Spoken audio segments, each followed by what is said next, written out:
First of all, I'm just so grateful to be in Katowice.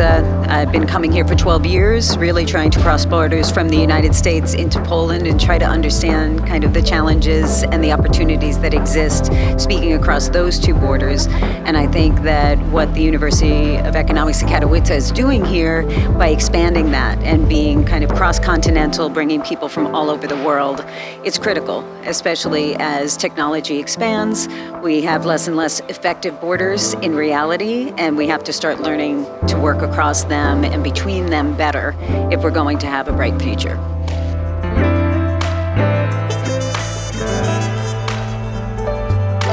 Postanowiliśmy zorganizować coś, co pozwoli sprowadzić świat tutaj blisko studentów. Już jest mniej okazji do wyjazdów za granicę, jest to trudniejsze, droższe, więc żeby mieli ten kontakt z międzynarodowym towarzystwem, zaprosiliśmy ich tutaj. Także byli i w Afryce, i w Europie bez wyjeżdżania z Katowic. My, Katowice, jesteśmy stolicą nauki i zaczynamy to już dzisiaj ekonomią bez granic.